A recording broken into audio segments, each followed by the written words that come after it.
Hello, fellow book lovers, it's Eliza. I'm so happy you've come to read with me today. Do you like spaghetti?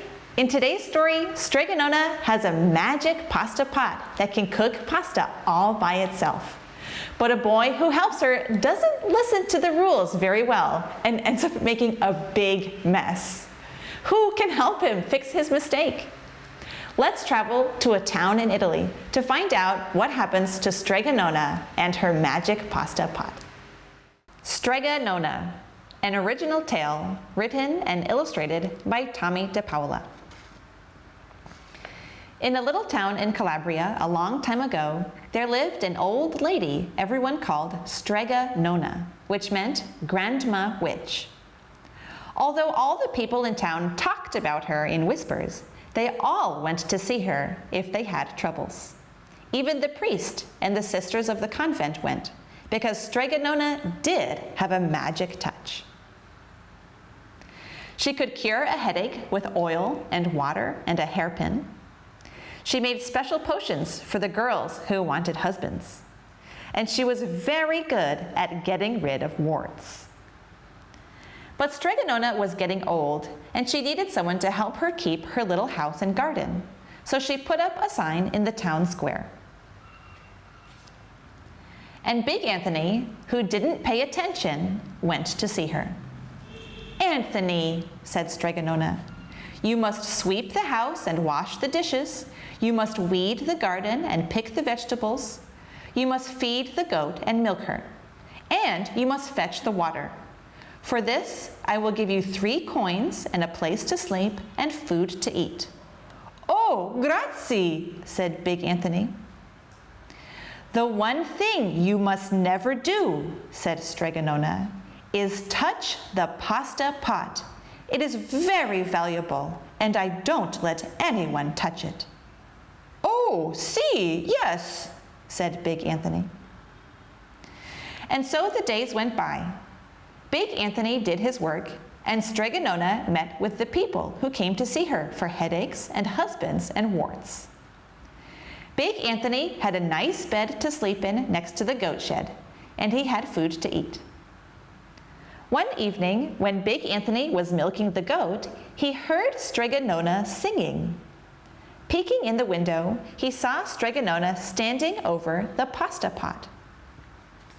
She sang, "Bubble, bubble, pasta pot, boil me some pasta, nice and hot. I'm hungry and it's time to sup. Boil enough pasta to fill me up." And the pasta pot bubbled and boiled and was suddenly filled with steaming hot pasta. Then Strega Nona sang, "Enough, enough, pasta pot, I have my pasta nice and hot, so simmer down my pot of clay until I'm hungry another day." "How wonderful," said Big Anthony. "That's a magic pot for sure." And Strega Nona called Big Anthony in for supper. But too bad for Big Anthony, because he didn't see Strega Nona blow 3 kisses to the magic pasta pot.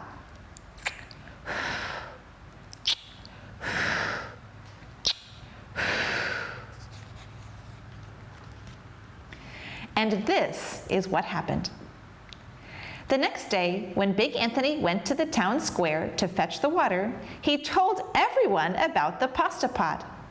And naturally, everyone laughed at him because it sounded so silly, a pot that cooked all by itself.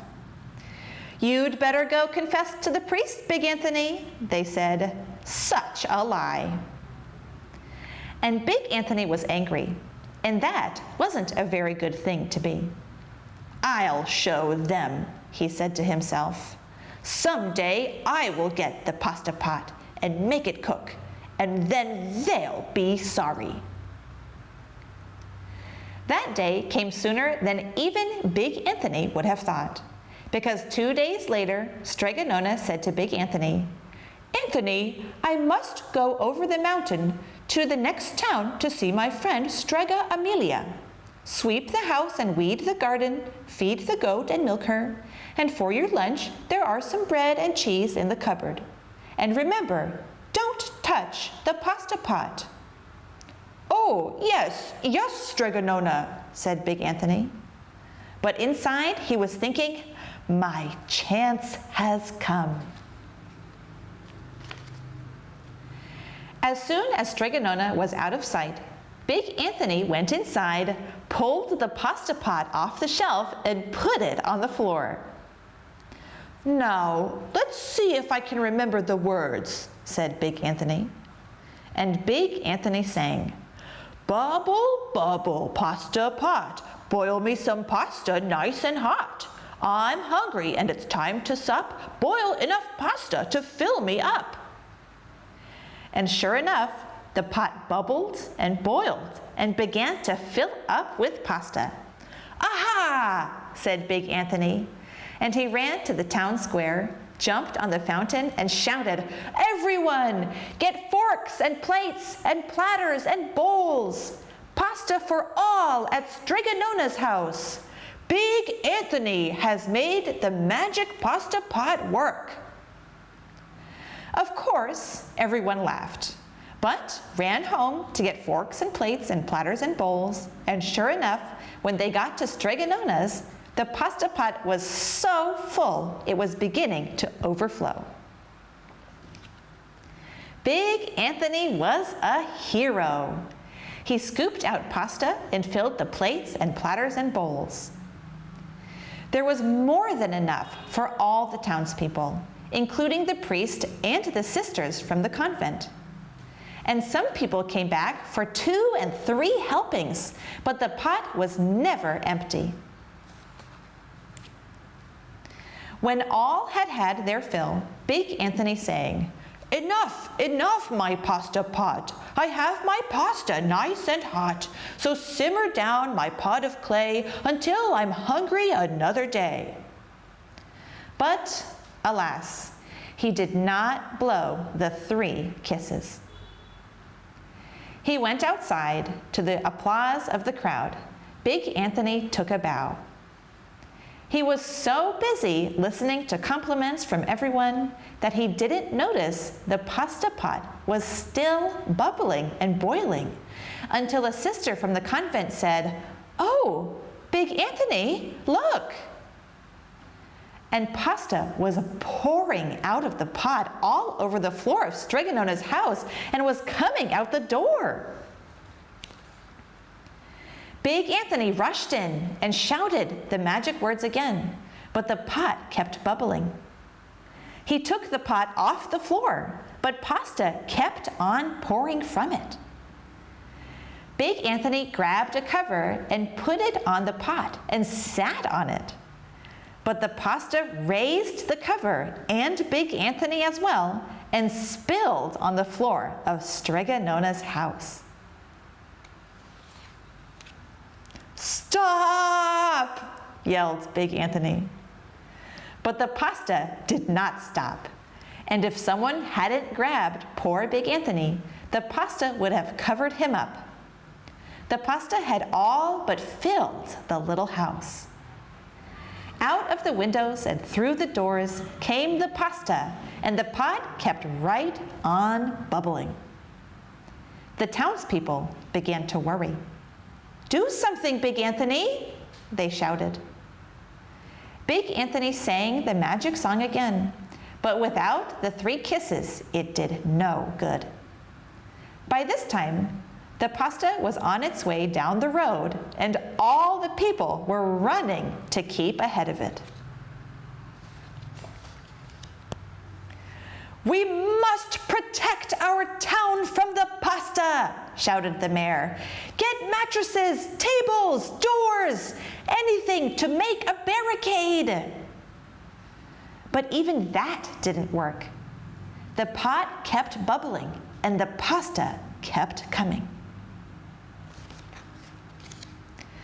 "We are lost," said the people, and the priest and the sisters of the convent began praying. "The pasta will cover our town," they cried. And it certainly would have, had Strega Nona not come down the road, home from her visit. She didn't have to look twice to know what had happened.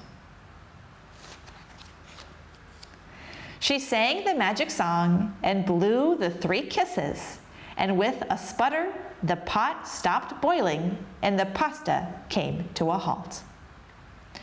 "Oh, gracia! Thank you, Strega Nona!" the people cried. But then they turned on poor Big Anthony. "String him up!" the men of the town shouted. "Now wait," said Strega Nona. "The punishment must fit the crime." And she took a fork from a lady standing nearby and held it out to Big Anthony. "All right, Anthony, you wanted pasta from my magic pasta pot," Strega Nona said. "And I want to sleep in my little bed tonight. So start eating." And he did. Poor Big Anthony. Thank you so much for coming to read with me today. See you again next time.